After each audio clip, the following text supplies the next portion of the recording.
तो गुरु से बात करो। पता नहीं तुमने ज्ञान को सही तरीके से उठाया है कि नहीं उठाया। गुरु कहां से उस बात को कह रहा है और तुम उस बात को क्या समझ रहे हो, क्या पता नहीं। इसीलिए यही मैंने देखा है हम लोगों के ज्ञान में, जब वाणी हो जाती है तो उसके बाद पूछा जाता है कि आपने क्या समझा। गुरु ने तो अपनी समझ के हिसाब से बता दिया, पर आपने क्या समझा वो भी तो बताओ। ये तो चलो गुरु अपना अनुभव बोलता है।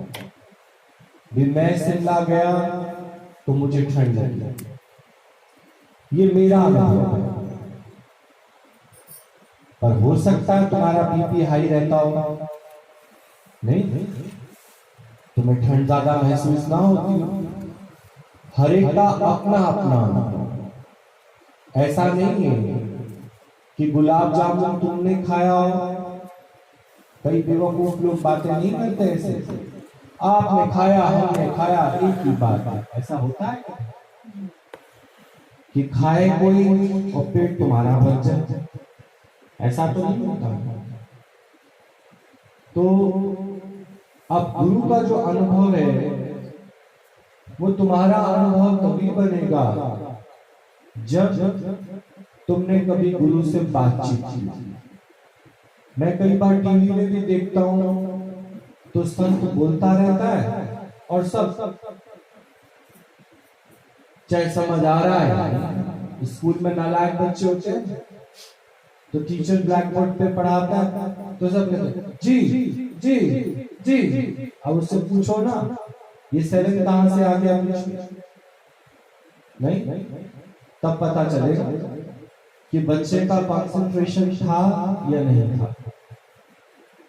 इसलिए भगवान जिस समय अर्जुन को गीता सुना रहे थे तो बीच बीच में से उससे पूछ रहे थे, did you catch me, are you getting me, क्या तुम उसको समझ रहे हो कि मैं तुमको क्या समझाने जा रहा हूं, तुम क्या समझ रहे हो।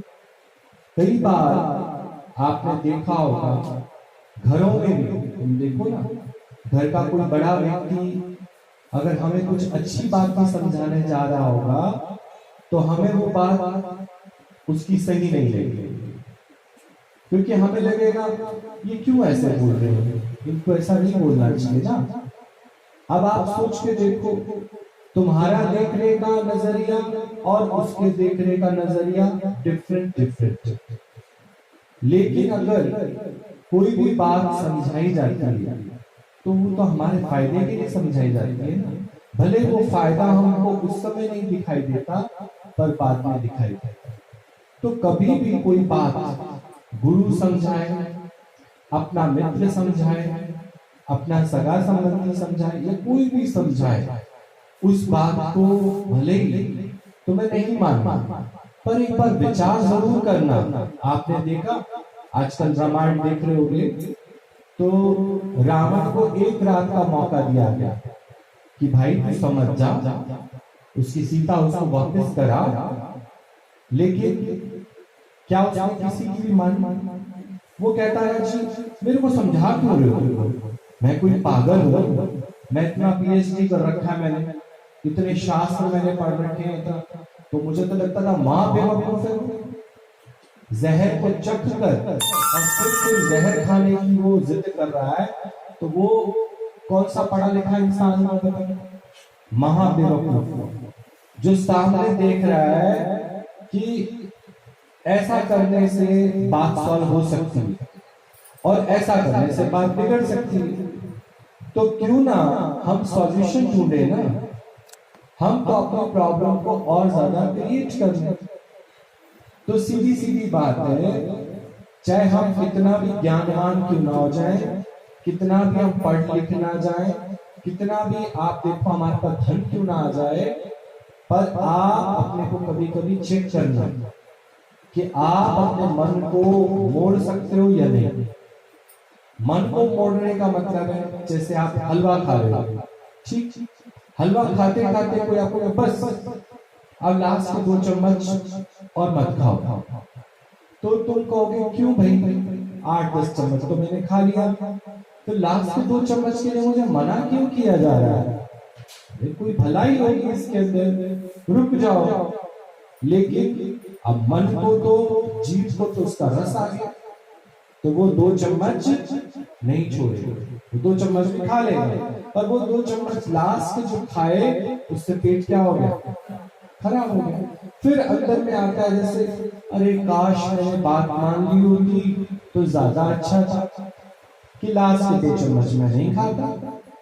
अब यहां पर भी कुछ है जो उसको एनकरेज कर रहे हैं, मोटिवेट कर रहे हैं गलत काम के लिए, और जो उसके वेल विशर्स हैं वो उसको मना कर रहे हैं कि रावण भाई मान जा, ये सही बात नहीं है। अब रावण को स्वयं को भी पता है कि ये सही नहीं है, पर फिर भी उसका अपने मन पर कंट्रोल नहीं है। जैसे आप टीवी चला के बैठ जाओ और टीवी देखते रहो, अब हम मन को, आंखों को, इंद्रियों को रस तो आए, ठीक, लेकिन जो हमारे वेल विशर्स होंगे वो यही कह देंगे ना आपको, अरे अब बस भी करो, थोड़ी देर सो भी जाओ, दोपहर का टाइम है, खाना खाया है, थोड़ी देर सो भी जाओ। तो तुम कहोगे आपको नींद आ रही है ना, आप लोग सो जाओ, हमें तो नहीं सोना। पर आप सोच के देखो, आपको नींद नहीं आ रही, अगले को नींद आ रही, तो कभी दूसरे के सुख के लिए भी जीना सीख लो। नहीं, अगर कोई कह रहा है तो उसको मान लो। तो बहुत समझाया रावण को, लेकिन रावण ने क्या बोला, नहीं, और वो रावण उसने निकाल दिया, क्योंकि उसको सोचने ही नहीं दिया गया। यहाँ से इंद्रजीत, मेघनाथ ये सब जाकर, अरे पापा आप डरो मत, हम आपके साथ हैं। क्या हुआ, एक मम्मी और आ जाएगी, सीता को भी हम अपनी मां मान लेंगे, क्या होगा। लेकिन डरपोकों की तरह आप सीता वापस मत करो, डरो नहीं। लेकिन जो वेल विशर्स ने उसको क्या समझाया कि नहीं, धर्म, नीति, मर्यादा, आप तीनों का उल्लंघन कर रहे हो और एक राजा को ये शोभा नहीं देता। सबने समझाया उसको, लेकिन उसको किसी की भी समझ नहीं आ रही, और उसने अपनी जिद पूरी की, और ऐसे में उसने अपने काल को बुलावा दिया। तो लास्ट में उसने लक्ष्मण को ये बात समझाई कि कभी भी कोई अच्छी बात समझाए तो उसको जरूर सुनना चाहिए, भले ही तुम उस समय नहीं मानो, पर उस पर विचार जरूर करना कि अगला अगर कह रहा है तो क्यों ना हम इसकी बात को मान लें। अगला किसी काम से रोक रहा है तो क्यों ना रुक जाए। तो गुरुजी भी यहाँ पर अक्सर कहते थे कि कभी कभी हमारे जीवन में हम डिसाइड नहीं कर पाते यस और नो, कि हम व्हाट शुड आई डू और नॉट, हम क्या करें और क्या ना करें। तो फिर ऐसे में अपने से जो तजुर्बेकार होता है, जो अनुभवी होता है, उसकी सुन लेनी चाहिए, उसकी मान लेनी चाहिए। क्योंकि हम शिमला जा रहे हैं और कोई शिमला से वहां से आ रहा है, तो हम उससे इतना तो पूछेंगे ना, भाई बर्फ पड़ी है वहां पे कि नहीं, ठंड है या नहीं, हम किस हिसाब से अपने कपड़े लेके जाएंगे। तो उसके अनुभव को हम अपना अनुभव बना लें। तो गुरु यहाँ पर अनुभवी है, हमें अपने जीवन में कैसे रहना है, इसलिए हम गुरु के ज्ञान को सुनते समझते हैं। ये ज्ञान प्रैक्टिकल है, आप देखो ना, ये इसमें बच्चों को भी अच्छा लगता है, ज्ञान बड़ों को भी अच्छा लगता है और बुजुर्गों को भी अच्छा लगता है, क्योंकि इसमें कोई संस्कृत के महावाक्य नहीं, कोई संस्कृत के श्लोक नहीं, कोई टिपिकल लैंग्वेज नहीं, बहुत इजी तरीके से तुमको जो है ये ज्ञान समझाया जाता है कि कोई भी इसको आसानी से समझ सकता है। फिर अपने मन को जो मोड़ना है, यही सबसे बड़ी भक्ति है। बड़े से बड़ा झगड़ा खत्म हो जाएगा, अपने मन को मोड़ लो थोड़ा सा। झगड़ा कहाँ पर होता है, लड़ाई कहाँ पर होती है, जहां अपने मन को हम मोड़ नहीं पाते। तो अपने मन को मोड़ना ही परम भक्ति है। भले तो धूप बत्ती करो, आरती गाओ, पूजा करो, पाठ करो, देवियां मनाओ, कुछ भी करो, पर अगर तुमको अपने मन को मोड़ना नहीं आया तो तुम समझना तुमने भक्ति की पहली सीढ़ी भी नहीं चढ़ी। हम दादा भगवान की बात को देखते हैं कि दादा भगवान से कोई कहता था ना, दादा चलो खाना खा लो, तो दादा उठते थे, खाना खाने बैठे थे। कभी ये नहीं कहते थे अरे मुझे नहीं खाना, तुम लोग खा लो अपने आप ही। नहीं, जो भी लोग उनके आसपास रहते थे वो उनकी बात को एकदम फॉलो करते, भले एक टुकड़ा खा के हट जाते थे लेकिन कभी भी तिरस्कार नहीं करते थे। चलो दादा आपकी दवाई का समय हो गया, चलो आप दवाई खा लो। छोटे बच्चे की तरह इतने बड़े एज में आप सोच के देखो, यहाँ छोटे बच्चे से भी तुम कहोगे ना ऐसा काम करो ऐसा काम करो, नहीं मैं तो नहीं करूंगा। हर एक को ना करने की आदत पड़ी नहीं, पर भला वही जो साथ के साथ पॉजिटिव चीज से बात को क्या कर ले, स्वीकार कर नहीं। तो दादा भगवान कहते थे लाओ दवा दे लो खा ले, चलो दादा वॉक पे चलते हैं, हाँ चलो दादा ऐसा करते हैं, चलो। तो जितने भी उनके आसपास रहते थे दादा उन पे ट्रस्ट करते थे क्योंकि वो दादा की सेवा में रहते थे हमेशा। तो दादा उन्हीं के अकॉर्डिंग चलते रहते थे, कभी अपनी नहीं चलाते थे। तो अपने मन को क्या कर लेते थे, मोड़ लेते थे।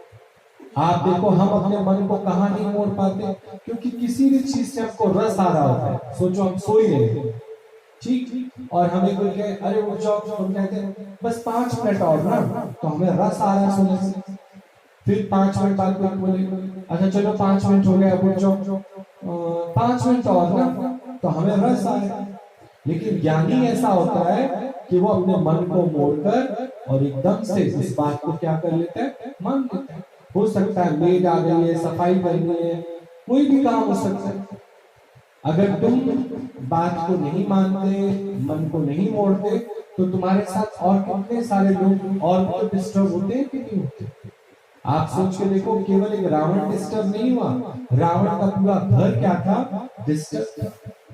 घर में एक व्यक्ति भी अगर परेशान हो, आपको रोटी अच्छी लगेगी? आप सोच के देखो, क्योंकि हम सबका आपस में इंटरनेट कनेक्शन होता है, तो हम सबको खाना भी अच्छा नहीं लगेगा, बैठना भी अच्छा नहीं लगेगा, बात करना भी अच्छा नहीं लगेगा, क्योंकि घर में एक व्यक्ति का मूड अपसेट है। अब मूड अपसेट क्यों है? वो भी अपने मन को मोड़ ले, वो भी अपने मन को मोड़ ले, तो उसका मूड अपसेट नहीं होगा। आपने देखा 90% हमारी अपनी गलतियों की वजह से ही हमारे मूड क्या हो जाते हैं, अपसेट हो जाते हैं। हम गुस्सा करने लग जाते हैं, हम बोलने लग जाते हैं। गलती वो हमारी ही होती है, हम ही अपने मन को थोड़ा सा मोड़ते नहीं।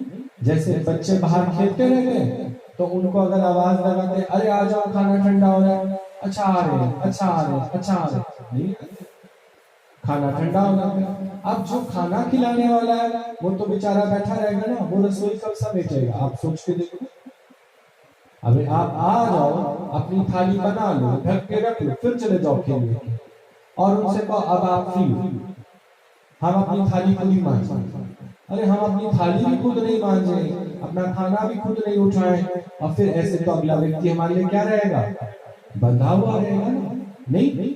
आप सोच के देखो, हम अपने मन को जहां जहां मोड़ना होता है वहां नहीं मोड़ पाते। किसी के हस्बैंड लोग आप देखो रात के 12 बजे आते हैं, 1 बजे आते हैं, नहीं तो घर में जब तक वो नहीं आते तब तक आप रसोई नहीं समेट सकते।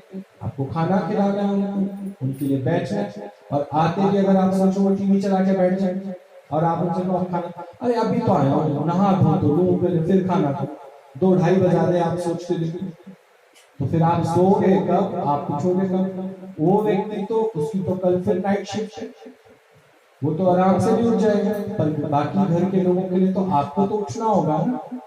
तो हम यही नहीं समझ पाते कि हम अपने सुख का त्याग करके दूसरे को सुख कैसे। हम चाहते हैं हमारा सुख ऊपर रहे और दूसरे का सुख नीचे। तो यही गुरु जी समझा रहे थे, बोला मन को जब हम मोड़ लेते हैं अपने, तो हम कभी भी अपनी वजह से किसी को भी डिस्टर्ब नहीं करते। और फिर भला इसीलिए है कि हम अपने मन को क्या करते जाएं, मोड़ते चले मोड़ते चले मोड़ते चले। कहते जो मुड़ गया सो जुड़ गया। चूड़ी को देखा ना जो आप लोगों ने पहन रखी है, जब जहां जिस कारखाने में चूड़ी बनती है उसको बड़ी टेम्परेचर पर जो है क्या किया जाता है, मेल्ट किया जाता है, उसको मोड़ा जाता है, और जो चूड़ी मुड़ जाती है वो जुड़ जाती है, और वो फिर हमारी कलाई की शोभा बन जाती है, और जो मुड़ती नहीं है वो चटक जाती है तो टूट जाती है, वो वेस्ट में चली जाती है। तो अगर हम भी मुड़ जाते हैं तो सब जो जुड़ जाता है, हमारा एक कंसंट्रेशन बन जाता है, और हम मुड़ते नहीं है तो हम भी टूट जाते हैं, बिखर जाते हैं, नहीं फ्रस्ट्रेटेड हो जाते हैं, परेशान हो जाते हैं, दुखी हो जाते हैं। तो ये जितने भी शास्त्र बने, सत्संग बने, वाणी बने, मेडिटेशन बना, जो जो जो बना, ये सब हमारे मन को मोड़ने के लिए बना। कहते हैं अगर हमने मन को ही नहीं मोड़ा तो सोच के देखो हमने जीवन में किया क्या, अपने ही सुख की डफली बजाते हैं, डम डम डम डम डम। हर एक व्यक्ति आज आप देखो अपना ही तो सुख चाहता है। तुम जरा सा सुख देना कम करो, फिर देखो वो तुम्हारे साथ कितनी देर तक रह सकते हैं, नहीं रह सकते। आप सोच के देखो हमारी नजर में अच्छा कौन है और बुरा कौन है। मनुष्य की नजर बहुत छोटी है।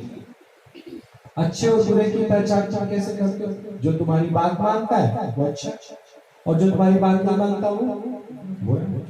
तुम किसी के साथ कब तक गुजारा कर सकते हो और किसी के साथ कब तक गुजारा नहीं कर सकते। जब तक वो तुम्हारे साथ अच्छा चलता रहे तो फिर तुम रह लेंगे, जब वो तुमसे बुरा उल्टा चलना शुरू करे तो तुम लोग नहीं रह सकते। तो हमारी नजर में अच्छे और बुरे की डेफिनेशन इतनी है, जो हमें सुख देता रहे वो अच्छा, जो हमें सुख ना दे वो बुरा है। लेकिन यहाँ पर हमारा ज्ञान क्या कहता है, उल्टा अच्छी बात है। जो हमें दुख देता है तो कम से कम हमें अंदर में समझ तो आ जाती है कि हम ऐसे व्यक्ति के सहारे बैठे, जो अभी हमारा साथ नहीं दे रहा वो आगे क्या साथ देगा। सोच के देखो, जिसने हमें बीच रास्ते छोड़ दिया वो आगे दिल्ली तक कहाँ छोड़ देगा। आप सोचो हम यहीं से किसी के साथ बैठे कि हम आपके साथ दिल्ली चलते हैं और बाटा में हमें धोखा दे जाएंगे, तो हम कहेंगे ना शुक्र है हमें यहीं घर के पास ही इसने बता दिया तो सही किया, हम तो इसके सहारे कहाँ चल पड़े थे, दिल्ली। तो तुम सोच के देखो, तुम उन लोगों के सहारे 20-20 साल की प्लानिंग करके बैठे हो, 25-25 साल की प्लानिंग करके बैठे हो, जिसने स्टार्टिंग के 2 महीने में तुमको बता दिया कि मेरे भरोसे मत बैठो। समझ गए? तो इसी को कहा गया है सत्संग। सत्संग में आते आते हमें एक दूसरे की सच्चाई पता लगती है कि हम क्यों किसी के ऐसे आधार पर बैठते हैं, क्यों किसी की उम्मीद पर बैठते हैं। हम अपना ही सेल्फ स्टैंड क्यों नहीं लेते, हम अपनी ही सेल्फ रिस्पेक्ट पे क्यों नहीं लेते, क्यों किसी के आधार पर, हमें किसी के भी आधार पर नहीं रहना, यही हमारा ज्ञान कहता है। और फिर देखो, फिर हमारी नजर में कोई अच्छा नहीं कोई बुरा नहीं, बुरे हम हैं, बुरा दूसरा नहीं है, बुरे तो हम हैं कि हमने किसी का आधार पकड़ा क्यों, हमने किसी का सहारा लिया क्यों, हमने किसी को इतना भी रोका दिल्ली तक छोड़ दो। नहीं, मेट्रो चलती है, मेट्रो का कार्ड बनाओ और मेट्रो के कार्ड से अपना बैठ जाओ, तो तुम्हें किसी का आधार लेने की जरूरत है। सारे सुख के सामान समाधान सब कुछ है, पर हम फिर दूसरे की आदत नहीं। बैठोगे तो दूसरे के साथ, बातें हाँकोगे तो दूसरे के साथ, यानी दूसरे का सहारा चाहिए नहीं। मैं आप ब्रह्मानंद मैंने वेद गाऊं। अभी हम लोग की कई बार बातचीत होती है तो सब कहते अरे अब आप पूरा दिन घर रहते तो बोर नहीं होते। हमने कहा हमें तो वैसे ही रूटीन लगता है आपका, जैसे पहले रूटीन था वैसे ही रूटीन है। बोला नहीं, इतने देर हम तो अपने अपने घरों में बोर हो, तुम लोग हो जाते हो, क्यों हो जाओगे, तब भी उसी घर में रहना था और तब भी उसी घर में रहना। नहीं, हमने बाहर के आधार की आदत ही नहीं पकड़ी, तो इसलिए हम लोग बोर होते हैं। हमारा दिन कब निकल जाता है, रात कब हो जाती है, हम कब सो जाते हैं, सुबह कब हो जाती है पता ही नहीं चलता, और फिर हम लोग फिर आप लोगों के साथ बैठ जाते हैं। तो अक्सर जिनकी भी बात होती है मेरे साथ यही पूछते हैं, भैया जी आप बोर नहीं हो जाते, पूरा दिन करते क्या होता, और हमें लगता है कि दिन कब निकल जाता है पता ही नहीं चलता। कभी सत्संग लगा लिया, गुरु की वाणी सुन ली, यूट्यूब देख लिया, कहीं ना कहीं अपने को बिजी रख लेते। तो क्या है, हम टाइम पास थोड़ी कर रहे हैं, पर हम क्या करें, अपने मन को मोड़ रहे हैं। एक दिन की तो बात है नहीं, 2 दिन की भी बात नहीं है, 3 दिन की बात नहीं। अब पता नहीं कब तक लॉकडाउन है, कब तक हमारे को लॉक होके रहना है। लॉक होके रहने का मतलब है, वैसे तो यही हमारी रियल लाइफ है कि हमें बाहर ज्यादा कनेक्शंस नहीं बनाने, बाहर ज्यादा संपर्क नहीं बनाने, तो हम लोगों की आदत पड़ जाए। आप सोच के देखो ना, 4 दिन भी आप किसी के साथ रहते हो, किसी के साथ बोलना चालना करते हो, तो उनको आपकी आदत पड़ जाती है और आपको उनकी आदत पड़ जाती है। तो फिर जब डिपार्चर होता है तो फिर अपने भी मन को दुख होता है और दूसरे के मन को भी क्या होता है, दुख होता है। इसलिए भले रहो सभी के साथ, पर आदत किसी की भी नहीं डालो। आदत डालोगे तो ये आदत क्या हो जाएगी, खराब हो जाएगी। संग दोष, जबकि आप देखो, या तो ये हिस्सा पहले चला जाएगा या ये हिस्सा पहले चला जाएगा। जाना तो है और जाना ही सत्य है। कभी भी ऐसा नहीं है कि दोनों चीज एक साथ निकलती हो, या तो ये हिस्सा पहले चला जाता है या ये हिस्सा चला जाता है। तो क्यों हम एक दूसरे की आदत डालें, क्योंकि आधार सिर्फ उस परमात्मा का। नानक दुखिया सब संसार, पर सो सुखिया जिस नाम आधार। वही सुखी है जिसने किसका आधार पकड़ा है, नाम का आधार पकड़ा। पर अगर किसी ने बाहर का आधार पकड़ा, सोचो किसी ने टीवी का आधार पकड़ा, किसी ने मोबाइल का आधार पकड़ा, किसी ने घूमने का आधार पकड़ा, किसी ने क्या तो किसी ने क्या। आप सोच के देखो, कितनी देर टीवी देख लो, टीवी भी आपको कितनी देर रस दे देगा, फिर थोड़ी देर आखिरकार फिर बंद करके रखोगे, अब कुछ और करते। अच्छा, कितनी देर आप लोग मोबाइल पे कर लो, चैट कर लोगे, फेसबुक चला लोगे, कितनी देर भाई, आंखें भी दर्द होने लग जाएंगी। फिर आखिरकार वो भी रख दो, फिर कहोगे चलो कुछ खा लेते। अच्छा, कितनी देर खा लोगे, कितनी देर सो लोगे। हर चीज की एक लिमिट है, नहीं, लेकिन ये जो अपनी अंदर की मस्ती है वो अनलिमिटेड। अपने अंदर की मस्ती में रहो तो उससे कभी भी आपको बोरियत महसूस नहीं होगी।